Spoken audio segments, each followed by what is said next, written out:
매일 성경과 함께하는 오늘의 큐티 시간입니다. 11월 1일 오늘의 말씀은 오바댜 1장 1절에서 9절입니다.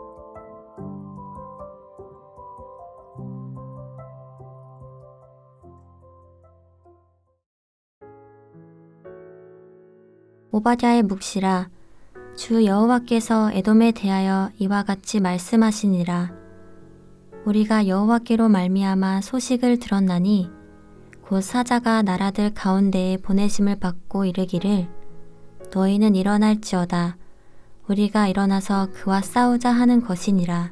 보라, 내가 너를 나라들 가운데에 매우 작게 하였으므로 내가 크게 멸시를 받느니라. 너의 마음의 교만이 너를 속였도다. 바위 틈에 거주하며 높은 곳에 사는 자여, 내가 마음에 이르기를 누가 능히 나를 땅에 끌어내리겠느냐 하니 내가 독수리처럼 높이 오르며 별 사이에 깃들일지라도 내가 거기에서 너를 끌어내리리라. 여호와의 말씀이니라. 혹시 도둑이 내게 이르렀으며 강도가 밤중에 내게 이르렀을지라도 만족할 만큼 훔치면 그치지 아니하였겠느냐? 혹시 포도를 따는 자가 내게 이르렀을지라도 그것을 얼마쯤 남기지 아니하였겠느냐? 내가 어찌 그리 망하였는고? 에서가 어찌 그리 수탈되었으며 그 감춘 보물이 어찌 그리 빼앗겼는고?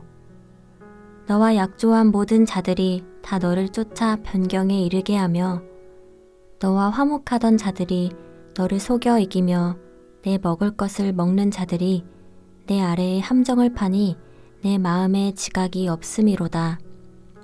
여호와의 말씀이니라. 그날에 내가 에돔에서 지혜 있는 자를 멸하며 에서의 산에서 지각 있는 자를 멸하지 아니하겠느냐. 드마나 내 용사들이 놀랄 것이라. 이로 말미암아 에서의 산에 있는 사람은 다 죽임을 당하여 멸절되리라. 오늘 우리가 겸손히 받아들여야 할 말씀은 오바댜 1장 1절에서 9절입니다. 새롭게 시작한 11월의 첫날과 둘째 날에 우리는 오바댜서를 묵상합니다. 오바댜의 내용과 긴밀히 연결되어 있는 예레미야 49장 7절에서 22절을 함께 읽으면 오바댜 묵상에 도움이 될 것입니다. 이틀 동안에 본문 전체를 읽으시고 다시 오늘 묵상 본문으로 하나님과 교제하기를 권합니다. 오바댜서는 구약에서 가장 짧은 책으로 히브리어 292개의 단어로 기록되어 있습니다. 오바댜라는 이름의 뜻은 여호와를 섬기는 자라는 것입니다. 오바댜의 개인사나 왕조에 대한 정보가 전혀 없습니다. 오바댜서의 내용을 볼 때에 오바댜의 1차 독자들은 유다가 바벨론에 의해서 멸망한 주전 586년부터 에돔이 느부갓네살에 의해 역사에서 사라진 주전 533년 사이에 유다인들과 열방들로 볼 수 있습니다. 오바댜서의 내용은 에돔을 향한 심판과 이스라엘의 회복입니다. 에돔은 하나님의 백성이며 형제였던 야곱을 무참히도 짓밟았던 그들의 삶에 대한 하나님의 공의로운 심판을 선고받았습니다. 이스라엘은 하나님 백성의 영광스러움을 잃어버리고 좌절에 빠져 있는 그들을 향한 하나님의 무조건적인 회복을 약속받습니다. 오바댜서의 기록 목적은 1차 독자인 유다 백성들이 제기한 하나님은 진짜로 의로우신가?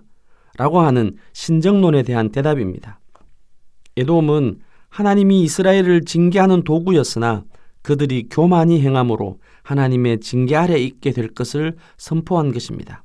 에돔은 스스로 높아질 대로 높아져 있습니다. 형제 야곱은 멸망을 당하지만 자신들의 요새는 난공불락임을 자랑합니다. 그러나 하나님은 그들에게 엄중한 심판을 예언하고 실행하시는 분입니다. 교만한 사람은 자기가 교만하다는 사실을 알 수 있을까요? 교만이란 무엇입니까? 교만은 하나님께서 가장 싫어하시는 죄악의 본질입니다. 교만은 패망의 지름길입니다. 우리는 오바댜서를 통하여 에돔의 교만함이 무엇이며 그 교만을 하나님께서 어떻게 처리하시는가를 묵상하기 원합니다. 하나님 앞에 겸손히 피조물의 본분을 다시 한번 되새기는 11월의 첫날 복된 출발점에 묵상 친구들을 초대합니다. 하나님은 스스로 높아져서 하늘 끝까지 닿아 있는 교만한 자들을 하나님의 때에 공정하게 끌어내리시는 분입니다. 하나님 앞에서 겸손함을 잃어버린 에돔을 향한 유례없는 진멸의 패망을 예언합니다. 하나님께서 자신의 사자를 여러 나라에 보내어 에돔과의 전쟁에 동참할 것을 권유합니다. 피조물 가운데 하나님과 싸워서 이길 수 있는 자는 없습니다. 하나님이 왜 에돔과의 싸움을 준비하실까요? 바로 그들의 교만 때문입니다. 에돔은 난공불락의 천년 요새에 살면서 무적이라는 자만에 빠졌고 그 교만은 형제 유다를 향한 폭력으로 이어졌습니다. 에돔은 형제 나라인 야곱이 하나님의 진노 아래에 있을 때 겸허히 자신을 돌아보기보다는 도리어 형제의 멸망을 기쁨으로 여겼습니다. 우리는 어떤가요? 누군가가 하나님 앞에 불순종함으로 하나님의 진노로 징계 중에 있을 때 우리는 어떤 태도를 보입니까? 혹 나는 그런 죄가 없는 사람인 것 같이 스스로는 죄가 없는 자처럼 말하거나 생각하지는 않나요? 우리가 하나님이 싫어하시는 교만의 자리에 앉지 않도록 자신을 말씀 앞에 늘 비추어 보아야 합니다. 하나님께서 우리에게 죄를 뉘우치며 돌이킬 수 있는 기회를 주시며 지금도 오래 참고 계심을 알고 겸손히 그리스도 예수의 보혈을 의지하는 겸허한 하루로 함께 만들어 갔으면 합니다. 5절부터 9절의 말씀입니다. 하나님의 심판을 받은 에돔의 상황이 얼마나 심각한가를 대조적으로 소개합니다. 도둑이나 강도, 포도를 따는 자들은 그들이 원하는 만큼 취하였으면 남은 것은 누군가를 위하여 두고 갑니다. 하지만 에돔을 하나도 남김없이 심지어 감추어둔 보물마저도 다 빼앗기게 될 것을 예언합니다. 유다 백성은 형제인 에돔이 바벨론과 연합하여 자신들을 공격함으로 상실감이 매우 컸을 겁니다. 에돔은 스스로 마음이 높아져서 자신들을 지혜롭고 지각이 있는 자로 자평했습니다.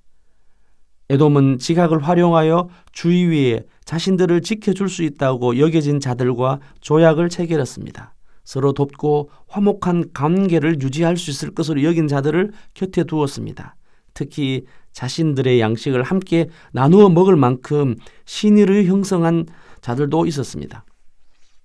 그러나 에돔은 그들로부터 내어 쫓김을 당하고 속임을 당하고 자신들이 신뢰했던 그들이 판 함정에 빠지게 되었던 것입니다. 에돔의 지각을 활용한 동맹관계는 깨어진다 하여도 에돔 내부적으로는 스스로를 보호할 수 있는 지혜 있는 자와 지각 있는 자들 그리고 용사들이 있었습니다.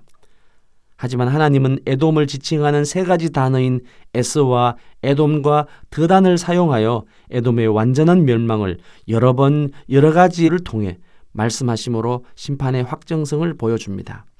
우리의 실상은 어떤가요? 하나님은 우리가 사람들과의 관계를 어떻게 하고 있는지를 엄밀히 살피시고 계십니다. 또한 아무 말도 못하지만 소리 소문 없이 우리를 지켜보고 있는 소자들의 탄식을 외면하지 않으십니다. 하나님이 가장 싫어하시는 교만은 연약하고 무능해 보이는 형제들을 향한 우리의 생각과 행동에서 드러납니다. 연약한 형제들을 향하여 함부로 말을 합니다. 고통 중에 있는 약자들에게 우리가 하나님 노릇하기도 합니다. 이제는 하나님 없이도 잘 살 수 있다는 교만으로 나를 중심한 세상을 높이 쌓고 있지는 않습니까? 자신의 안녕을 위하여 안전장치를 준비합니다. 자신의 지혜나 용기를 과신함으로 해 아래 사는 피조물임을 상실해 버리지는 않았나요? 교만한 자들은 하나님마저도 점점 의식하지 않는 교만함에 이르게 되어집니다. 교만함은 하나님의 원수가 되어 하나님으로부터 멸망하게 되어집니다. 함께 기도하겠습니다. 교만한 자들의 패악함을 간과하지 않으시고 심판하시는 하나님의 공의로움을 찬양하고 감사합니다. 교만은 패망의 선봉이요 그 많은 마음은 넘어짐의 앞잡이라고 하였습니다. 하나님, 우리가 삶 속에서 은근히 나를 높이고 주변의 연약한 자들을 무시하며 살지 않았나 돌아보고 회개합니다. 교만함으로 나를 세우는 삶이 아니라 겸손함과 사랑함으로 주변의 연약한 자들을 헤아리고 돌보는 삶이 되기를 소망합니다.